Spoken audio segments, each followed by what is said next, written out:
ఒక రాష్ట్ర పార్టీ అధ్యక్షుడుగా నేను మనస్ఫూర్తిగా మనవి చేస్తా ఉన్నాను.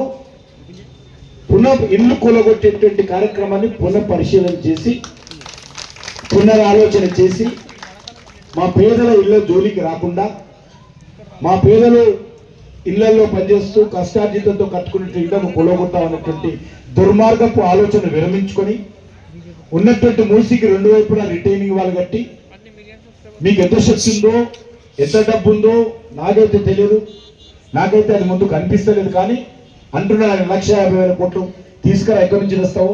అది సోనియా గాంధీ ఇస్తాడా, రాహుల్ గాంధీ ఇస్తాడా?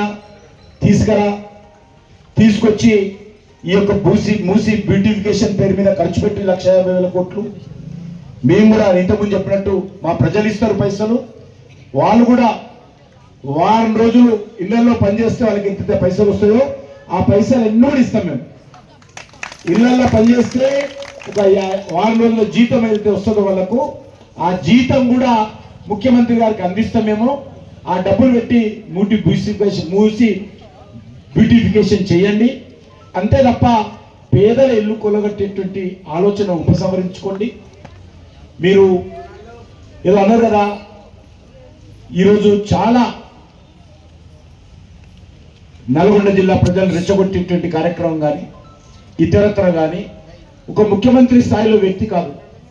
ఒక ముఖ్యమంత్రి ప్రజలకు రక్షణగా ఉండాలి. ఎవరైనా బెదిరిస్తే అట్లా బెదిరిస్తారు, నేను ముఖ్యమంత్రి ఉన్న ఈ రాష్ట్రంలో నువ్వు బెదిరించొద్దు అని చెప్పాలి. కానీ ముఖ్యమంత్రి స్వయంగా నేనే మీ మీదకి బుల్డోజర్ ఎక్కిస్తా, బుల్డోజర్ పెట్టి మీ ఇల్లు కూలగొడతా, మిమ్మల్ని తొక్కుతా, మీ మీదకి ఎక్కిస్తా అనేటువంటి మాటలు ఎవరు కూడా మాట్లాడకూడదు. ఒక బాధ్యత కలిగినటువంటి వ్యక్తి పేగులు తీసి మెడకేసుకుంటా, మీ కళ్ళు బీకి గోళీలాడతా, ఇదా ముఖ్యమంత్రి మాట్లాడేటువంటి భాష. కాబట్టి నేను మనవి చేస్తా ఉన్నాను, ముఖ్యమంత్రి గారు పునరాలోచన చేయండి. మళ్ళీ మనవి చేస్తా ఉన్నాను, మూసి సుందరీకరణకు మేము వ్యతిరేకం కాదు. ఎంతైతే మీకు రిటైనింగ్ వాల్ కట్టాలో అక్కడ కట్టండి. అక్కడ అనేక రకాల ఆక్రమణదారులు మట్టి వేశారు, అవి రక్షించండి, సపోర్ట్ చేస్తాం మేము.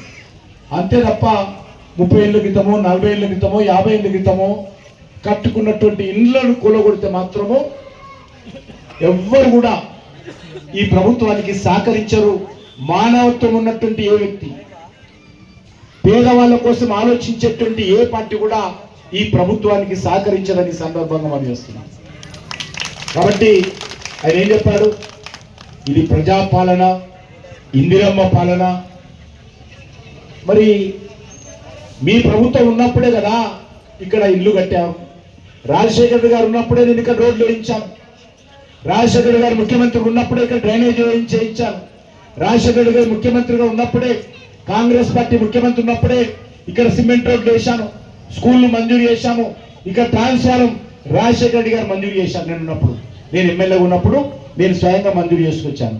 ఇక్కడ అంగన్వాడీ స్కూల్ కట్టాను, ఇక్కడ ఇంగ్లీష్ మీడియం స్కూల్ కట్టాను, మన డీమార్ట్ ఎదురుగా కమ్యూనిటీ హాల్ కట్టాను, డీమార్ట్ ఎదురుగా స్కూల్ కట్టాను. అనేకమైనటువంటి అభివృద్ధి కార్యక్రమాలు ఇక్కడ జరిగినాయి. ఎవరేంలో జరిగినాయి? మీ పార్టీ గతంలో అధికారం ఉన్నప్పుడే ఇవన్నీ జరిగాయి. అంటే రాజశేఖర రెడ్డి తప్పు, ఈయన మాత్రమే ఒక్కడు. అందుకే ఈరోజు మనవి చేస్తా ఉన్నాను, దయచేసి మేము పేద ప్రజలను ముందు పెట్టి ఘర్షణకు సిద్ధంగా లేము.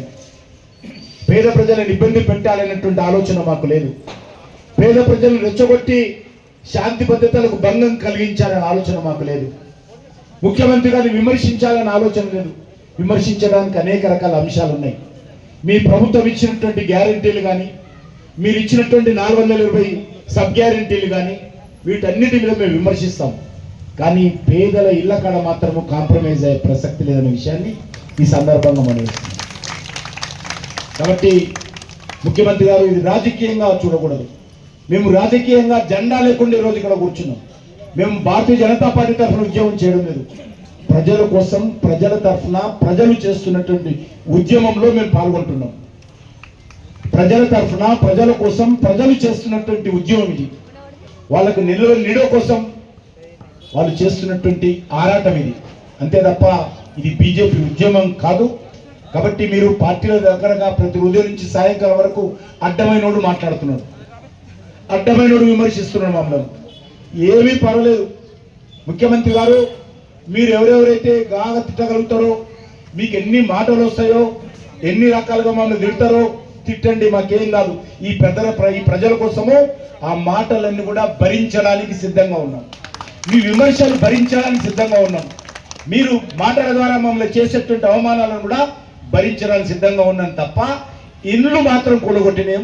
ఇది మాత్రం ఖచ్చితంగా మేము నిలబడతాం. ఎన్ని జైలు నింపుతావో సిద్ధం చేయి, ఎంతమంది మీరు తొక్కిస్తావో బుల్డోజర్లు సిద్ధం చేయి, ఎంతమంది ఎక్కిస్తావో మేము సిద్ధంగా ఉన్నాం. కాబట్టి ముఖ్యమంత్రి గారు తమ ఆలోచనను పునరాలోచన చేయాల్సిందిగా, ఇల్లు కూలగొట్టేటువంటి చర్యలు పునఃసమీక్షరించి మీరు రీడిజైనింగ్, ఇంతవరకు డిజైనింగే లేదు, రీడిజైనింగ్ ఉంటుంది, డిజైనింగే లేదు మీ దగ్గర.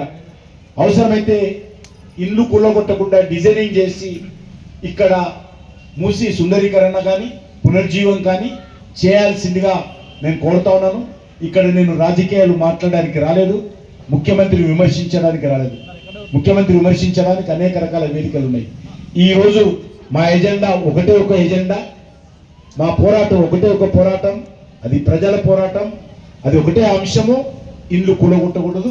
మిగతా అంశాలు, నువ్వు రేషన్ కార్డు ఇవ్వలేదు, పెన్షన్ ఇవ్వలేదు, ఒకటి పెన్షన్ పెంచుతాను పెంచలేదు, అవన్నీ అడగడానికి చాలా అవకాశాలు ఉన్నాయి, వేదికలు ఉన్నాయి. మీరు ఇస్తానన్నటువంటి మహిళలకు 2,500 రూపాయలు మహాలక్ష్మి పథకం అమలు జరగలేదు, కళ్యాణ లక్ష్మి 1,00,000 రూపాయలు రాలేదు, తులం బంగారం రాలేదు. ఇవన్నీ కూడా నేను తర్వాత మాట్లాడతాను, ఇవేం అడగలేను ఇప్పుడు. కాబట్టి మీరు ఈ పేద ప్రజల మీద కక్ష కట్టినట్టు, పేద ప్రజల నిలువ నీడ లేకుండా చేయడానికి చేస్తున్నటువంటి కక్ష ఏదైతున్నదో దాన్ని మీరు మార్చుకోవాల్సిందిగా కోరుతూ, ఈరోజు రాత్రికి ఇక్కడనే ఈ ప్రజలతోటే, ఈ ప్రజల ఇళ్లలోనే ఉంటాను. ఆయన అన్నట్టు కదా, ఇక్కడ వాసన ఉంది, దోమలు ఉంది, ప్రజలు ఇబ్బందులు ఉన్నారు. వాళ్ళు మంచిగా మరి దోమలు లేకుండా దోమతెరలు కట్టి అక్కడ ఎక్కడ ఊరు బయట ఇల్లు ఇస్తా, అక్కడ వాళ్ళందరికీ సెంటు వాసన రాకుండా సెంటు కొట్టి కొత్త ఇల్లు ఇస్తా అనే విధంగా మాట్లాడుతున్నాడు. ఇక్కడ నేను పత్రికా విలేకరులు అడుగుతున్నాం, మీకు ఏమైనా ఇక్కడ ఏదైనా వాసన వస్తుందా, మూసి వాసన అడుగుతాము. ఎవరికైనా వస్తుందా ఇక్కడ మూసి వాసన? కాబట్టి ఈరోజు ఆయన ఎక్కడో కూర్చొని ఎవరో చెప్పిందే విని మాట్లాడొద్దు. ముఖ్యమంత్రి గారు, మీరు పాదయాత్ర చేయాల్సింది నల్గొండలో కాదు, నేను మీకు అండగా ఉంటా. ఇక్కడ ఎవ్వరు ఏమనరు, ఈ బస్తీలకు రా, నేను కూడా మీ వెంబడి ఉంటా. ప్రజలు ఒప్పుకుంటే, ప్రజలు ఇల్లు వదిలిపోవడానికి సిద్ధంగా ఉంటే వాళ్ళతో మాట్లాడి ఒప్పించు, అంతే తప్ప మీరు బస్తీలో రాకుండా, ఇక్కడ ప్రజల కష్టాలు చూడకుండా, వాళ్ళ బాధలు తెలుసుకోకుండా, వాళ్ళ ఆలోచన తెలుసుకోకుండా ఇల్లు కూలగొడతామంటే ఎట్టి పరిస్థితుల్లో దీన్ని అంగీకార యోగ్యం కాదనే విషయాన్ని ఈ సందర్భంగా మనవి చేస్తూ సెలవు తీసుకుంటున్నాను. ఇది ఈ రోజుతో కాదు, చివరి వరకు ప్రజలతోటే ఉంటాము, ఈ ప్రజల వెనుకే ఉంటాము, ప్రజల కష్ట సుఖాలతోటే ఉంటాము. ఈ ఇళ్ళ కూలగొట్టకుండా ప్రజలకు అండగా నిలబడతామని ఈ సందర్భంగా మనవి చేస్తూ సెలవు తీసుకుంటున్నాను.